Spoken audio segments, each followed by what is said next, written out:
குறித்து ஒரு முகத்தை ஒரு காண செய்திருக்கிறார். இன்று பிரசங்கத்தின் தலைப்பு how to read the Bible, எப்படி வேதாகமத்தை வாசிக்க வேண்டும் என்ற தலைப்பில் நம்ம பார்க்க போகிறோம். தேவன் தன் பிள்ளைகளோடு பேச விரும்புகிறார். ஆண்டவராக இயேசு கிறிஸ்து நம்மளை அதிகமா நேசிக்கிறபடியினாலே, அவர் மகாபெரிய கிருபையினாலே நம்மளை யாவரையும் சந்திக்கிறார். ஒவ்வொரு நாளும் அவர் நம்மை சந்தித்து நம்மளோடு உறவாட விரும்புகிறார். அதனாலே இன்றைய வாரத்திலே கூட நம்ம யாவரும் ஒரு குடும்பமாக ஒன்று கூட்டி நம்ம தேவ செய்தியை கேட்க செய்திருக்கிறார். இவ்வளவு நேரம் தேவனை ஆராதித்தோம், துதித்தோம், ஒரு விதமான பிரசனத்தை நம்ம உணர்ந்தோம். ஹல்லேலூயா.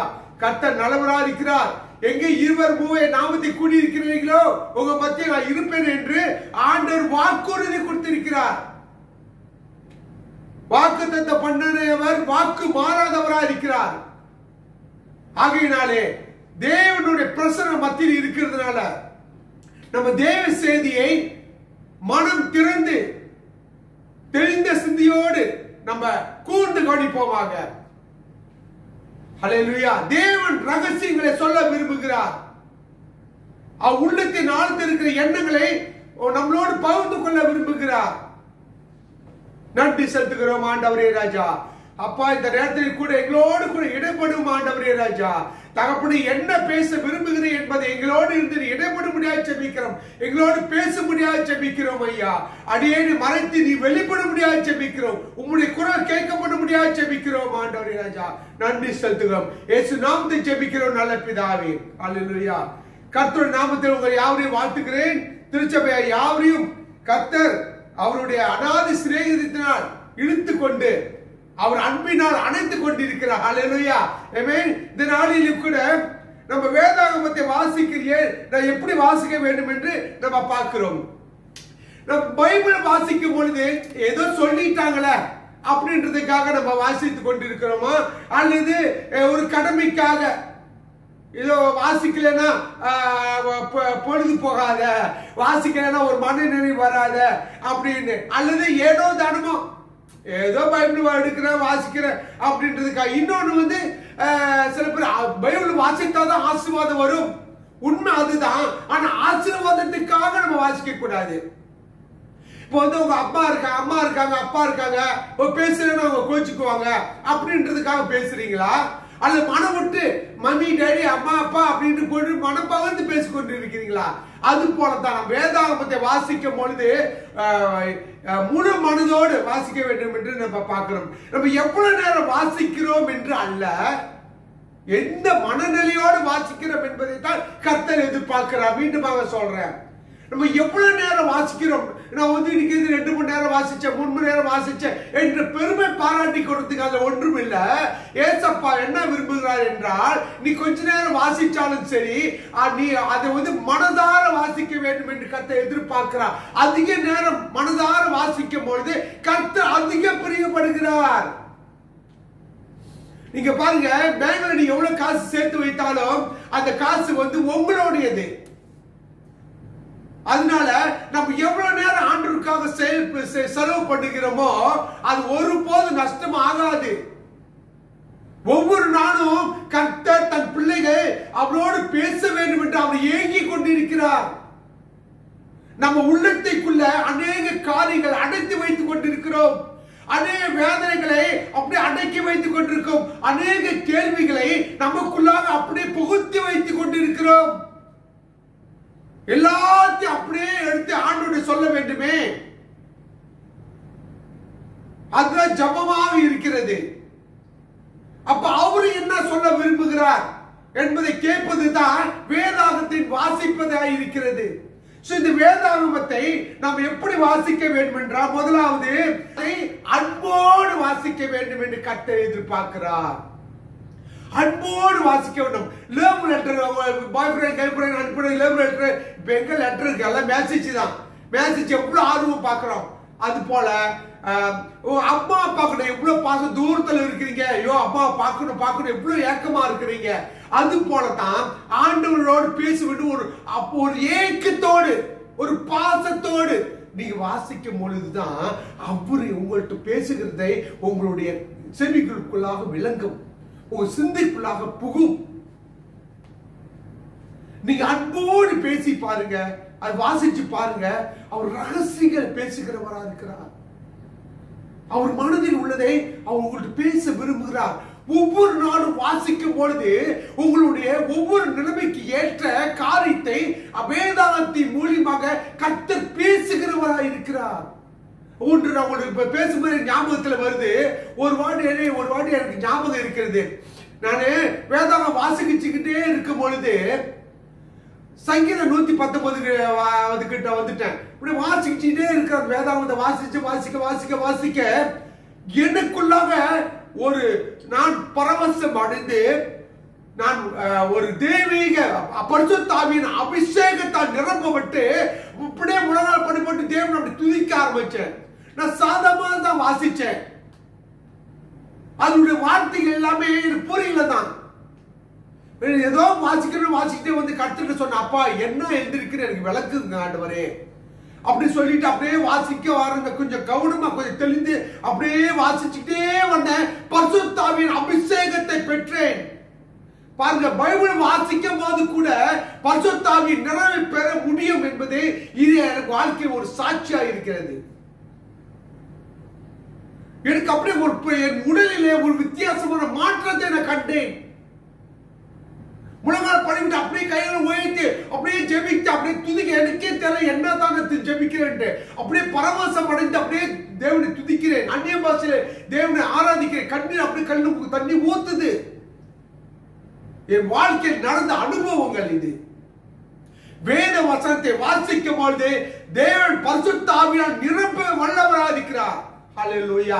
நீ மனசோடு பேசுங்க, அப்பா நீங்க பேசுங்க ஆண்டவரே, நீ பேசுங்க ஆண்டவரே, உன் குரலை கேட்க விரும்புற ஆண்டவரேன்ட்டு மனதை அதுக்குள்ள புகுத்தி வைத்து எல்லா சிந்தனையும் ஒருநிலைப்படுத்திட்டு அப்படியே கூர்ந்து கவனிச்சு பாருங்க. அப்பாவோட முகம் உங்களுக்கு தெரியும். ஒவ்வொரு பக்கத்திலையும் ஏசப்பாவோட முகத்தை நீங்க காண முடியும். அவரு மனசு உங்களுக்கு தெரியும். அவர் வேதனையோடு இருக்கிறாரா, சந்தோஷமா இருக்கிறாரா, எதிர்பார்ப்போடு இருக்கிறாரா, ஏக்கத்தோடு இருக்கிறாரா என்பதை நீங்க புரிந்து கொள்ள முடியும். நம்ம அப்பாவோட முகம் ஒவ்வொரு வேத வசனத்திலையும் நீங்க பார்க்க முடியும். ஒவ்வொரு பக்கத்திலையும் அவர் முகத்தை நீங்க பார்க்க முடியும். நீங்க ஆண்டுக்கு பிரியமா இருந்தார் அவர் அன்பா அவங்களோட பேசுறத பார்க்க முடியும். ஆண்டுக்கு நீ வேதனைப்படுத்துறீங்க அவர் ஆத்திரமா பேசுறத உங்களால பார்க்க முடியும். கர்த்தர் நல்லவரா இருக்கிறார். வேதாகமத்தை வாசிக்கும் தேவ அபிஷேகத்தை பெறுவது நிச்சயம். என் வாழ்க்கையில் அனுபவம் இதே மாதிரி அப்போஸ்தலர் நடவடிக்கையில பார்க்கும் பொழுது பேதுரு அந்த கொர்நேலியு வீட்டுல வந்து பிரசங்கம் பண்ணி கொண்டிருக்கிறார். அவரு அப்ப பைபிள் கூட இல்ல, ஆண்டவராகிய இயேசு கிறிஸ்துவை பத்தி பேசி பிரசங்கம் தான் பண்ணிக்கிட்டு இருக்கிறாரு. பிரசங்கம் பண்ணிக்கிட்டு இருக்கிறாரு. எல்லா ஆவியால் பரிசுத்த ஆவியால் நிரப்பப்பட்டார்கள். அவங்க அந்நிய பாஷை பேசி தேவனை துதிக்கிறார்கள். பிரசங்கத்தை கேட்டுக்கிட்டு இருக்கும்போது அபிஷேகத்தால் நிரப்புறார்கள். என் வாழ்க்கையில ஒரு அனுபவம் இருக்குது. இப்ப பேசும் போது எனக்கு ஞாபகம் வருது. நான் ரட்சிக்கப்பட்ட புதுசுல எல்லா அந்நிய பாஷையில பேசி ஜெபிப்பார்கள். எனக்கு ரொம்ப ஏக்கமாக எல்லா அந்நிய பாஷை பேசுறாங்களே, என்னால பேச முடியலையே என்ற ஒரு ஏக்கம் எனக்குள்ள இருந்துச்சு. அப்ப ஒரு நாள் பாஸ்டர் பிரசங்கம் பண்ணிக்கிட்டு இருக்காரு. ஆறாவதெல்லாம் முடிஞ்சிருச்சு. பிரசங்கம் பண்ணிக்கிட்டு இருக்கிறாரு. என் நாவு தானா அந்நிய பாஷை பேசுது. என்னால அடக்க முடியல. நான் சத்தம் போட்டு பேசுறேன். எனக்குள்ள அப்படியே பேசுறேன். எனக்கு விளங்குது. பாருங்க, பரிசுத்த ஆவியின் நிறைவு வேதாகமம் வாசிக்கும் போது நிரப்பப்பட முடியும். பிரசங்கத்தை கேட்கும் போது நிரப்பப்பட முடியும். தேவனை துதித்து ஆராதிக்கும் போது நிரப்பப்பட முடியும். ஊழியக்காரர் வந்து ஜெபிக்கும் போது பரிசுத்த ஆவியின் நிறைவு பெற்றுக்கொள்ள முடியும். ஹல்லேலூயா. நீங்க எந்த மனநிலையோட வேதத்தை வாசிக்கிறீர்கள் என்பதை கர்த்தர் கூர்ந்து கவனிக்கிறார். கர்த்தர் நல்லவராக இருக்கிறார். இன்று பொழுது கூட முதலாவதாக வேதத்தை வாசிக்கும் பொழுது அன்பு மனசு வச்சு படிக்கணும், மனசார படிக்கணும். லவ்லி என்ன போட்டிருக்குனாக்கா, read it lovingly. அன்புள்ள உள்ளத்தோடு நீங்க படிக்க வேண்டும் என்று கர்த்தர் விரும்புகிறார். நீ அன்பு உள்ளத்தோடு அப்படியே வாசிச்சு பாருங்க. என்ன சொல்றாரு, என்ன இது என்ன சொல்லுது அப்படின்னு அப்படியே மனசு வச்சு நீங்க வாசிக்கணும். அப்படி வாசிக்கும் போது கர்த்தருடைய பிரசன்னத்தை நீங்க உணர்வது நிச்சயம். உங்களோட அநேக கேள்விகளுக்கு பதில் அங்க கிடைக்கும். நிறைய கேள்விகளுக்கு விடை கிடைக்காது வாழ்ந்து கொண்டிருக்கிறோம். ஆனா வேதாகமத்தை நீங்க வாசிக்கும் பொழுது கர்த்தர் உங்களுக்கு பதிலை கொடுக்கிறவராய் இருக்கிறார். இது அதிக நிச்சயம். பாருங்க, நல்ல பதார்த்தத்தை நல்ல உணவுகளை சாப்பிடும் போது எப்படி சுவைச்சு சாப்பிடுறோம். ஒரு ஆட்டுக்கு பெரட்டல் வச்சு தோசையை வச்சு தொட்டு சாப்பிட்டா எப்படி இருக்கும். ஒரு கோழி கறி வச்சு சோறு ஆக்குனா எல்லாத்துக்கும் வாய் ஊருமே. நிறைய விதமான பலகாரங்கள் வச்சுமா நாசிலுமா. இந்த கிட்டா தேசத்துல போனீங்களாக்கா நாசிலுமா ஸ்பெஷலா இருக்கும், ரோஜா ஸ்பெஷலான இருக்கு, கொத்தியா இருக்கும், கொத்தியா பாசா, அதெல்லாம் ஐயோ கரிமி அவ்வளவு ருசியா இருக்கும். இதெல்லாம் நம்ம சாப்பிடும்போது எவ்வளவு ருசிச்சு சாப்பிடுறோம். கரிமீல சாப்பிடும் அப்படியே கொஞ்சம் கொஞ்சமா அப்படியே ருசிச்சு அப்படி சாப்பிடும் போது அது ஒரு ருசியே வித்தியாசமா இருக்கும். அது மாதிரி வேத வசனத்தை நம்ம ருசிச்சு படிக்கணும். இப்படியே படிச்சுட்டே வந்துட்டு கொஞ்சம் உங்களுக்கு புரியாம இருக்குதா, அல்லது அந்த இடத்துல ஏதோ ஒரு அழுத்தம் கொடுக்கிற மாதிரி இருக்குதா, ஆண்டு அந்த இடத்துல நிப்பாட்டுறாரா, ஏதோ ஒன்று சொல்ல வராரு, அது மறுபடியும் படிங்க. அதான் ருசிக்கிறதுன்னு அர்த்தம். சந்திரன் வாசித்தே வருவீங்க, திடீர்னு நீ வாசிச்ச அந்த வசனத்தையே பல முறை படிச்சுக்கிட்டே இருப்பீங்க. எனக்கு வாழ்க்கையில் ஒரு அனுபவம் இருக்கு. அப்படியே வாசிச்ச ஒரு வசனத்தை அதே நான் ரிப்பீட் பண்ணிக்கிட்டே இருக்கிறேன். என்ன அறியாம அதே வாசிச்சுக்கிட்டு இருக்கேன். கொஞ்சம் தெரிஞ்சு இன்னும் இதே படிச்சுக்கிட்டு இருக்கிறோமே அப்படி பார்த்தா ஆண்டு என்னோடு பேசுறாரு. ஆண்டு பிரேக் போட்டு நிப்பாட்டுறாரு. இந்த இடத்துல ஓகே மாடு ஸ்பீடா போயிட்டு இருக்கு, ஆண்டு கொஞ்சம் பிரேக் போட்டு அந்த இடத்துல பாரு அப்படின்றாரு. நான் அந்த பல முறை வாசிச்சுக்கிறேன். யோசனையா இதையே நான் வாசிச்சுக்கிட்டு இருக்கேன். அப்புறம் தான் தெரியுது ஆண்டு இது மூலியம் என்னவோ பேச வருகிறார் என்று. பல முறை இந்த அனுபவம் எனக்கு இருந்துச்சு. உங்களுக்கு அனுபவம் இருக்கும். ஹல்லேலூயா. பார்க்கணும் நல்ல பதார்த்தம். அதை நம்ம அதிகமா நேசிக்கிற ஒரு நபர் இருக்கும்போது அவங்கள்ட்ட அடிக்கடி பேசுவோம் இல்லையா. ஒரு நாளைக்கு பேசினாலும் கூட மனசுல ஏதோ இன்னைக்கு அப்படி பேசுவே இல்லையா, அவங்கள்ட்ட பேசுவே இல்லையே அப்படின்னு தோணுது இல்லையா. அது போலதான் தேவனோடு பேசுகிறது ஒரு அனுபவம் இருக்க வேண்டும். பாருங்க, book of Job chapter 23 verse 12 நம்ம வாசிப்போமா. அவர் உதடுகளின் கற்பனைகளை விட்டு நான் பின்வாங்குவதில்லை. அவருடைய வாயின் வார்த்தைகளை எனக்கு வேண்டிய ஆகாரத்தை பார்க்கிலும் அதிகமாய் காத்துக்கொண்டேன். அவர் சொல்றாரு, நான் சாப்பிடுற சாப்பாடை விட ஆண்டோட வார்த்தையை நான் அதிகமான காத்து கொண்டிருந்தேன் என்று சாப்பாடை காட்டிலும் பைபிளோட வேர்ஸ அந்த அளவுக்கு உயர்த்தி வச்சு பேசுகிறார் யோபு. அவர் எந்த அளவுக்கு வேதாகத்தை மேல ஒரு பாசம் இருக்கு தெரிய. நிறைய ஊழிக்காரர்கள் அவங்க வேதாகத்தை எடுத்து அவங்க முத்தம் கொடுப்பார்கள். சந்திரன் நினைப்பேன் இது விக்கிர ஆராதனை செய்யற மாதிரி இருக்குது அப்படின்ட்டு. அவங்க அந்த அளவுக்கு அந்த வார்த்தையை நேசிக்கிறார்கள். ஐயோ இந்த வார்த்தை மூலம் எனக்கு பேசுகிறீங்களே ஆண்டவரே, எனக்கு தேவையான என் மனநிலைக்கு ஏற்ற மாதிரி வார்த்தைகளை பேசுகிறீங்களே ஆண்டவரே அப்படின்ட்டு சில பேர் அதை புகழ்வார்கள். சில பேர் பார்த்தா கிறுக்கி வச்சிருப்பாங்க. எனக்கு தெரியும் ஒரு ஒளிக்காரு புத்தகத்தெல்லாம் திருப்பத்தை ஒவ்வொரு பக்கத்தை பார்க்கும் போது எல்லாம் அண்டர்லைன் போட்டு வச்சிருப்பாரு. அல்ல சோப்பு கோட்டலையா இருக்கும். சில பேர் கலர்ஃபுல்லா இருக்கும். எந்த அளவுக்கு வேதாகமம் சுத்தமா இருக்குதோ அந்த அளவுக்கு உங்க மனசு அசிங்கமா இருக்குன்னு அர்த்தம். உங்களுக்கு புரியல.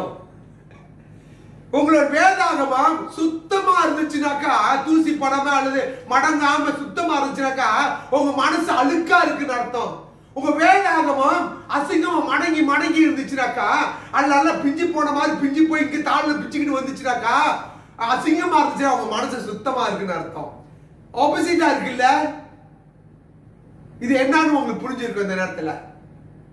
எந்த அளவுக்கு நீங்க வேதத்தை வாசிக்கிறீங்களோ இந்த வேதாகமத்தை அசிங்கமாக்க உங்க மனசு சுத்தமாய் கொண்டே வருதுன்ற அர்த்தம். அந்த அளவுக்கு வேதாகமத்தை நீ கூர்ந்து கவனிச்சு வாசித்து பலமுறை திருப்பி அதை தியானிச்சிருக்கீங்க அர்த்தம். அடுத்த பார்க்கிறோம், delight yourself in God's word. பாருங்க, நம்ம மனுஷனோட வார்த்தையை பார்த்து மகிழ்றது இல்ல, ஆண்டவரோட வார்த்தையை கேட்டு மகிழணும். மனுஷன் இன்னைக்கு இப்படி பேசுவான், நாளைக்கு அப்படி பேசுவான். மனுஷன் மாறிடுவாங்க. மனுஷனோட பேச்சு மாறும், ஆண்டவரோட பேச்சு மாறாது. கர்த்தர் நிலையானவர். மனுஷன் மாறி போவாங்க. இன்னைக்கு இப்படி பேசுவாங்க, நாளைக்கு அப்படி பேசுவாங்க. அதனால மனிதர்களை சபையார்கள் உங்களுக்கு பலமுறை சொல்லி இருக்கிறேன், மனுஷர்களை அன்பு செய்யுங்க, ஆனா அவங்க நம்பி வாழாதீங்க. கர்த்தரை நம்பி வாழுங்க. மனுஷனை நம்புவதற்கு அவன் எம்மாத்திரம். மனுஷன் மேல் நம்பிக்கை வைக்காதீங்க, மனுஷனை அன்பு செய்யுங்க, அவங்க மேல பாசமா இருங்க. ஓகே, ஆனா நம்பி வாழாதீங்க. ஆண்டவர் ஒருவரே நம்பிக்கைக்குரியவர். சங்கீதம் 119 47வது வசனம் வாசிங்க. How I delight in your commands, how I love them. Can you read one more time? How I delight in your commands, how I love them. நான் பிரியப்படுகிற உமது கற்பனையின் பேரில் மனமகிழ்ச்சியாய் இருக்கிறேன். ஹல்லேலூயா. நீங்க இந்த வேதாகமத்தை வாசிக்கும் பொழுது உங்க மனசு மகிழ்ச்சி ஆகுமா? வேதாகமத்தை வாசிக்க உங்க மனசு மகிழ்ச்சி ஆகுமா? பாருங்க, வேதாகமத்தில் வாசிக்க மன மகிழ்ச்சி தர, மன வருத்தம் வராது, மன வருத்தம் இருக்காது. மன வருத்தத்தை கர்த்தர் எடுத்து போட்டு நம்மளுடைய இருதயத்தை மன மகிழ்ச்சி ஆக்குகிறார். நீங்க வேதாகமத்தை வாசிக்கும் பொழுது உங்க உள்ளம் மகிழும், உங்க மகிழ்ச்சி நிறைவாகும், விசுவாசம் அதிகரிக்கும், நம்பிக்கை ஊட்டும், ஒரு திடமான வரும், உங்களுக்கு தைரியம் வரும், ஒரு சந்தோஷம் பிறக்கும். நீங்க சாதாரணமா நினைச்சுக்காதீங்க. ஆண்டவர் வார்த்தை இந்த பைபிள் எடுத்து சாதாரணமா நினைச்சுக்காதீங்க. வைட்டமின்ஸ் இதுல தான் இருக்குது, மினரல் இதுல தான் இருக்குது, நியூட்ரிஷன் இதுல தான் இருக்குது. ஹல்லேலூயா. வேக்சினும் இதுல தான் இருக்குது. எல்லாமே வேதாகமத்தில் இருக்குது. நீங்க இந்த வேதத்தை நீ தூக்கும் பொழுது ஆண்டவர் உங்களை தூக்குவார். வேதத்தை நீ கீழே போட்டீங்களா, ஆண்டவர் தூக்கி போட்டுருவார் உங்களை. ரகசியம் புரியுதுங்களா? என்னைக்கு வேதத்தை நீங்க தூக்குறீங்களோ ஆண்டவர் உங்களை தூக்குவார், உயர்த்துவார். என்னைக்கு வேதாகமத்தை தூக்கி போட்டீங்களோ, மதிக்கலையோ, வாசிக்கலையோ, உங்க வாழ்க்கை உருப்படாது, நாசமா போயிடும். இந்த வார்த்தை சொல்றதுக்கு ரொம்ப ரொம்ப வேதனையா இருக்குது, ரொம்ப வேதனையா இருக்குது. என்னுடைய நிறைய பேர் நான் பார்த்துட்டேன், ஒரு அலட்சியப்படுத்துகிறது. நான் சொன்ன அநேக தடவை வேதத்தை வாசிங்கயா, வேதத்தை வாசிங்க அப்படின்னு ஒரு அலட்சியமா இருக்கிறது. நிறைய வேதனைக்குள்ளாக போய் பார்த்தேன், நான் வேதனைப்பட்டு இருக்கிறேன். திருச்சபையார்களே, நீ வேதத்தை மறந்தீங்களா, ஆண்டவர் உங்க பிள்ளைய மறந்துடுவார். ஞாபகத்தில் வைத்துக் கொள்ளுங்க. நீங்க வேதனையை பைபிளை தூக்குங்க, கர்த்தர் உங்க வாழ்க்கையில ஆசீர்வாதத்தை கொடுத்து வழி நடத்த வல்லவரா இருக்கார். நீங்க எந்த அளவுக்கு வேத வசனத்துக்கு மரியாதை கொடுக்கிறீங்களோ அந்த அளவுக்கு உங்க வாழ்க்கை செழிக்கும். கர்த்தர் உங்களை அதிகமா நேசிக்கிறார். அதனாலதான் ஒரு சில வார்த்தைகளை கர்த்தர் உங்களுக்கு சுருக்கு அப்படி கொடுக்கிற மாதிரி பேசுறார். இதனால உங்களை ஆத்திரப்பட்டு பேசல, உங்க மேல அன்பு உள்ளவரா இருக்கிறார். யார அதிகமா நீங்க நேசிக்கிறீங்க, அவங்களை கண்டிக்கிறீங்க இல்லையா, அது போலதான் ஏசப்பா உங்கள் மேல் பாசமா இருக்கிறாங்க, உங்களை கண்டிக்கிறார். நீங்க தயவா எடுத்துக்கொள்ளுங்க. கர்த்தர் உங்களை நேசிக்கிறதுனால அவருடைய கட்டளை உங்களுக்கு சொல்லுகிறார். இரண்டாவதாக தியானித்து வாசியுங்கள் சொல்லப்படுகிறது.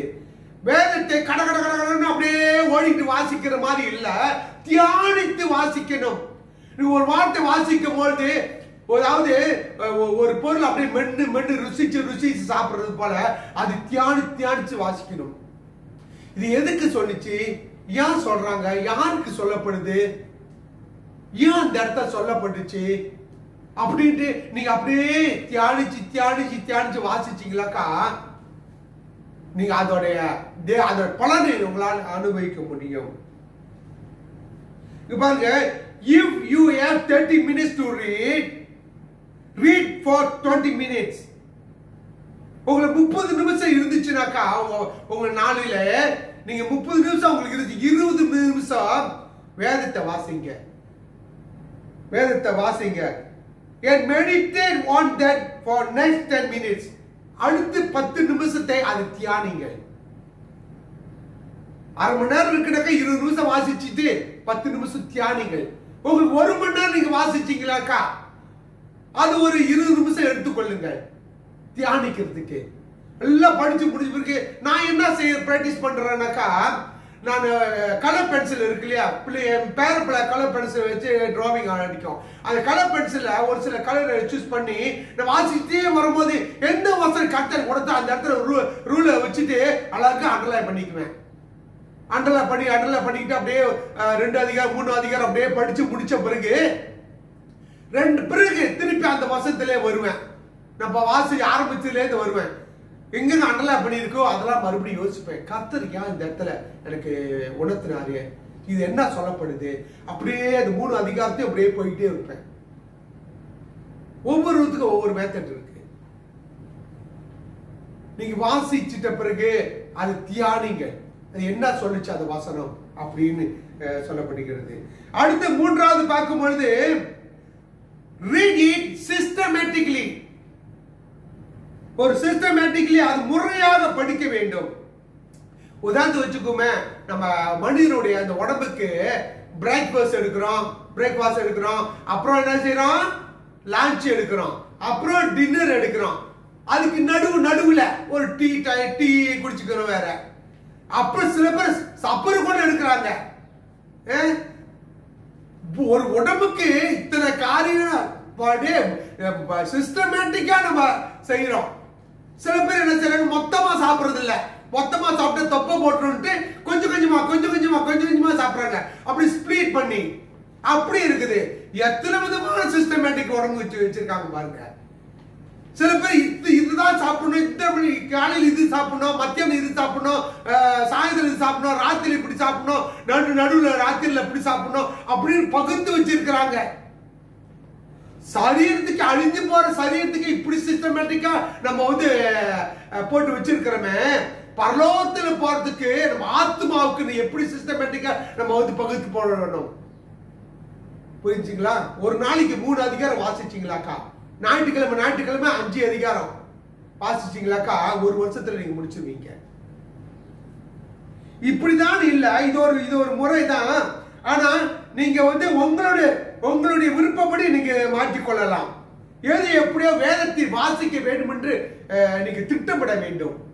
ஒரு நாளைக்கு நான் இத்தனை மணி நேரத்துல நீ வாசிப்பேன், அல்லது இத்தனை சாப்டர் நான் வாசிப்பேன் அப்படி என்பதை நீங்கள் கணக்கு போட்டுக் கொள்ள வேண்டும், நீங்க அமைத்துக் கொள்ள வேண்டும். சரி, அடுத்தது read it daily. அனைத்தினமும் வாசிக்க நீங்கள் ஆயத்தப்பட வேண்டும். அனைத்தினமும் வாசிக்க வேண்டும். சமயத்தில் உங்களுக்கு வாசிக்கும் உங்களுக்கு புரியாது. எனக்கு தெரிஞ்ச ஒரு ஊழியக்காரர் வயதானவர் பல முறை முடிச்சுட்டாரு, 66 புக்கையும் பல முறை முடிச்சுட்டாரு. ஆனாலும் கூட அவர் சொல்றாரு, எனக்கு இன்னும் நிறைய விஷயங்கள் அதுலயும் ஆண்டு சொல்லிக்கிட்டே இருக்கிறாரு அப்படின்னு சொன்னதை நான் கேட்டு இருக்கிறேன். ஒரு வாட்டி நீங்க வாசிக்கும் போது ஆண்டு ஒரு விதமாக பேசுவாரு, 2வது வாசிக்கும் போது இன்னும் கொஞ்சம் ஆழமா பேசுவாரு, 3வது வாட்டி வாசிக்க இன்னும் ஆழமா பேசுவாரு. நீங்க எத்தனை வாட்டி வாசிக்கிறீங்களோ அத்தனை வாட்டி அவர் பேசிக்கொண்டே இருப்பாரு. உங்களுடைய வளர்ச்சிக்கு தகுந்த மாதிரியான போதனைகளாக கொடுத்து கொண்டிருப்பார். நீங்க கிண்டர்கார்டன் படிக்கும் போது கிண்டர்கார்டன் அளவில் பேசுவாரு, பிரைமரி போகும்போது பிரைமரி லெவல்ல பேசுவாரு, செகண்டரி போகும்போது செகண்டரி லெவல்ல பேசுவாரு, காலேஜ் யூனிவர்சிட்டி அப்படியே போக அந்த லெவலுக்கு உங்களுக்கு பேசுவார். அது இதே வேதாகம் தான். இதே வசனம் தான் பல விதத்துல உங்களை பேசும். ஆச்சரியமா இருக்கு இல்லையா? இதாங்க நம்ம பைபிள். ஹல்லேலூயா. உலகத்துல நிறைய புத்தகங்கள் இருக்கலாம், ஆனா அத்தனை புத்தகத்துக்கு இந்த பைபிளுக்கு ஈடாகாது. எல்லா புத்தகத்தையும் ஒரு வாட்டி வாசிச்சு ரெண்டாவது வாசிக்க நமக்கு தோணாது.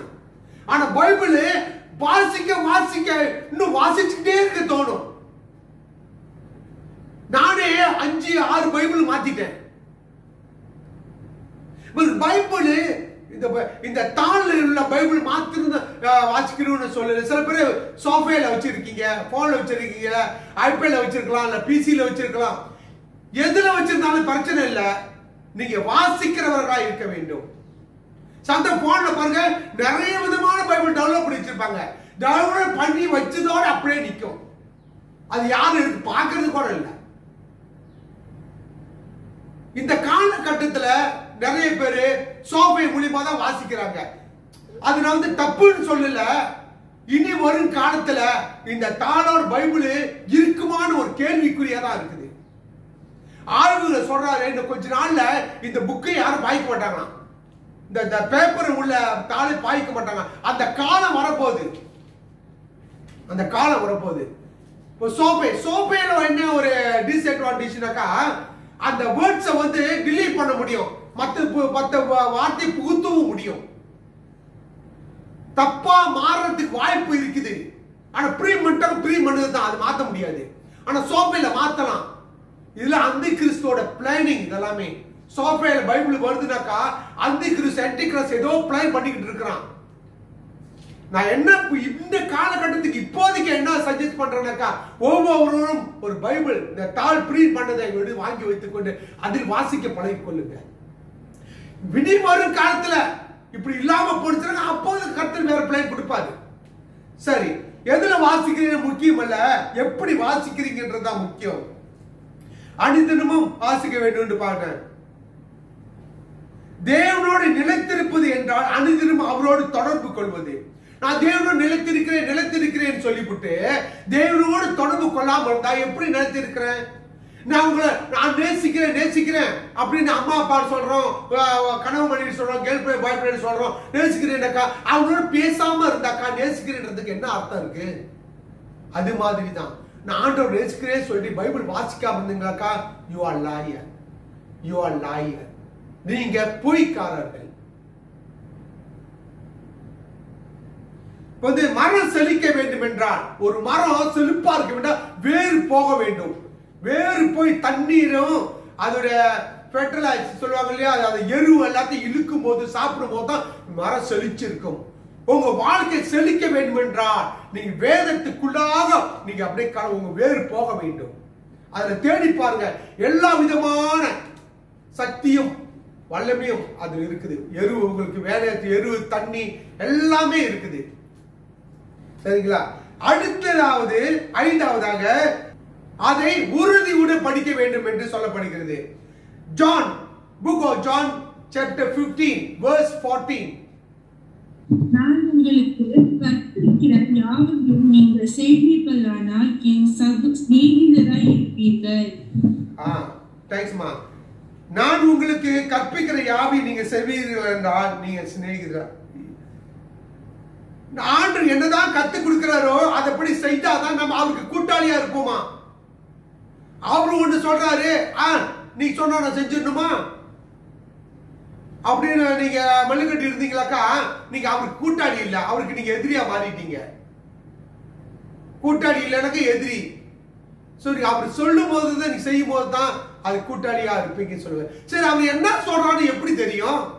பைபிள் வாசிக்கும் போது தான் அவர் என்ன சொல்றான்னு தெரியும்.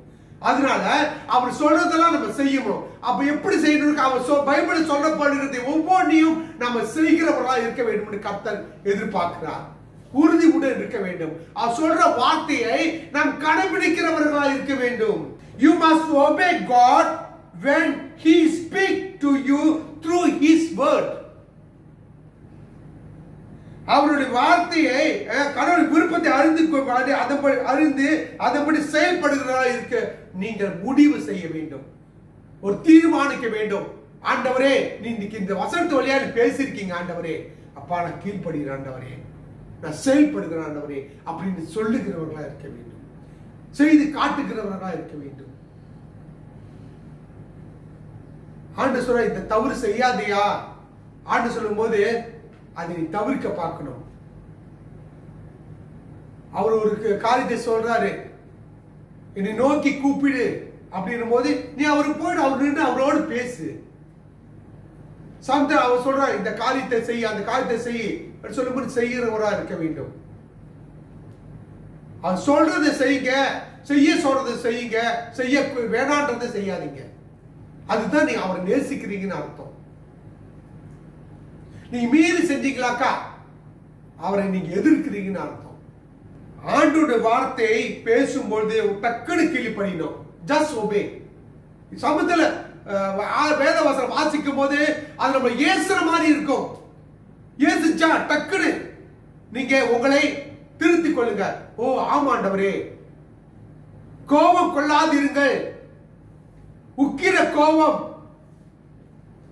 பண்ணாதீர்கள் சொன்னோடனே டக்குனு கோபத்தை மாத்திக்கிங்க. ஓ ஐயோ நான் ரொம்ப கோபப்படுறேன் பொழுது, சாரி ஆண்டவரே நான் மாத்திக்கிறேன் ஆண்டவரே அப்படின்னு. பொய் சொல்லாத அப்படின்னு வசனம் சொல்லும் போது ஆண்டு உங்களை உணர்த்தல, எங்கேயோ நீங்க போட்டு தள்ளிக்கிட்டு இருக்கீங்க, பொய்ய ஊதிக்கிட்டு இருக்கீங்க. அப்ப ஆண்டவரே யார் நீங்க சொன்ன போய் உங்களுக்கு தெரியும், மத்தவங்களுக்கு தெரியாது. மத்தவங்க உண்மை போல இருக்கும். சில பேருக்கு அதுக்கு ட்ரைனிங் எடுத்து வந்திருப்பாங்க, பொய் உண்மை போல சொல்லுவாங்க. ஆண்டு பொய்க்காரன்றாரு, பொய்ய சொல்லாத என்பது ஆண்டவரே நீ மன்னிச்சிருங்க ஆண்டவரே, நான் சொல்வதெல்லாம் பொய், பொய்யை தவிர வேற ஒன்றும் இல்லை. பொய்ன்னு சொல்லிட்டு உணர்ந்துட்டீங்களா? ஆண்டு சொல்றதா பொய் சொல்லாதேன்னு மாத்திக்கிங்க, பொய்யை விட்டு ஒளிஞ்சிருங்க, உண்மையை பேச கற்றுக்கொள்ளுங்க. பொய்யை உங்களை ஒரு நாள் காட்டி கொடுத்துரும், உண்மை என்னைக்குமே நிலைக்கும். உங்க வாயை மத்தவங்க காட்டி கொடுக்க தேவையில்ல. நீங்க போய் பேசுனீங்களாக்கா மத்தவங்க காட்டி நீங்களே போய் நீங்க காட்டி கொடுத்துருவீங்க. ஏன் உங்களை கரெக்டா சொல்றேன்னு உங்களுக்கு தெரியுமா? நான் அப்படி போயிருக்கேன். சோ அது பொய் சொல்றதுனால நீங்க ஆசிரியத்துக்கு போறதில்ல, அவமானம் தான் படுவீங்க. ஏன் நான் அவமானப்பட்டு வந்திருக்கிறேன், நான் செஞ்ச தப்பு நீங்க செய்யக்கூடாதுன்னு சொல்றேன். Decide to know God's will and to act on it. கடவுளின் விருப்பத்தை அறிந்து அதன்படி செயல்பட முடிவு செய்யுங்கள், முடிவு செய்யுங்கள் என்று சொல்லப்படுகிறது. ஹல்லேலூயா. கர்த்தர் உங்களை அதிகமா நேசிக்கிறார். கடைசியா இறுதியாக make the following covenant with God today. ஆண்டவரோடு இன்னைக்கு நீங்க ஒரு உடன்படிக்கை செய்து கொள்ளுங்கள், உடன்படிக்கை செய்து கொள்ளுங்கள். சங்கீதம் 119 15-16 வாசிக்குமா? உமது கட்டளைகளை தியானித்து உமது வழிகளை கண்ணோக்குகிறேன், உமது பிரமாணங்களின் மனமகிழ்ச்சியா இருக்கிறேன், உமது வசனத்தை மறவேன். கர்த்தருடைய பிரமாணங்கள் போடப்பட்டிருக்கு இல்லையா? எதை செய்யணும், எதை செய்யக்கூடாது, எப்படி இருக்கணும், எப்படி இருக்கக்கூடாது, அது நான் மனமகிழ்ச்சியா இருக்கிற சந்தோஷமா ஏற்றுக்கொள்ளணும். நீ சொன்ன நான் செஞ்சிடணுமா, நீ வர சொன்னா வந்துடணுமா, இல்ல அமர் சொன்னா அமர்ந்து இருக்கணுமா அப்படின்னு எதிர்த்து பேசுகிறவரா முரட்டாட்டம் பண்ணுகிறவரா இல்லாதபடிக்கு அதை நம்ம சபை ஆண்டுக்குள்ள அப்படி ஒப்பு கொடுக்கிறவர்களா இருக்க வேண்டும், சந்தோஷப்பட வேண்டும். நன்றி ஆண்டவரே சொல்லிட்டு அடுத்ததான் வசனத்தை மறவே, நம்ம ஆண்டவருடைய வசனத்தை மறக்க கூடாது என்று இங்க கர்த்தர் விரும்புகிறார். அடுத்ததாக I decide to grow into spiritual maturity and become to fruitful Christian. நான் ஆன்மீக முதிர்ச்சி அடைந்து கனித்தன் கிறிஸ்தவனாக மாற முடிவு செய்கிறேன். நீங்க முதிர்ச்சி அடைந்தவர்களாக இருக்க வேண்டும், சாச்சாட்டா இருக்க கூடாது.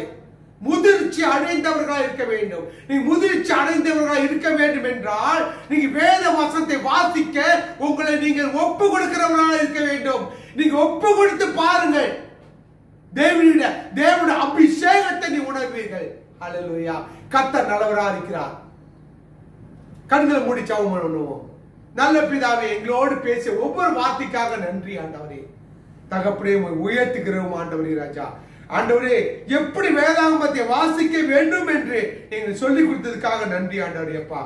ஆண்டவரே reading levelingly ஆண்டவரே அப்பா அதை அன்போடு படிக்க வேண்டும் என்று சொல்லி கொடுத்தீங்க. அடுத்தது நாங்க தியானித்து வாசிக்க வேண்டும் என்று சொல்லி கொடுத்தீங்க ஆண்டவரே ராஜா. அதை முறையாக வாசிக்க வேண்டும் என்றும் அதை உறுதியுடன் வாசிக்க வேண்டும் என்று நீ சொல்லிக் கொடுத்ததுக்காக நன்றி ஆண்டவரே அப்பா. அப்பா நீ சொல்லிக் கொடுத்த காரியத்தை எங்க வாழ்க்கையில் பின்பற்ற பரிசுத்த ஆவியானவரே எங்களுக்கு உதவி செய்ய முடியாது ஜெபிக்கிறோம் ஆண்டவரே. உங்களுடைய கிருபை எங்க மேல் இருக்கட்டும் ஆண்டவரே. நன்றி செலுத்துகிறோம். ஜீவனுள்ள இயேசு நாமத்தை ஜெபிக்கிறோம் எங்க நல்ல பிதாவே. ஆமென் ஆமென்.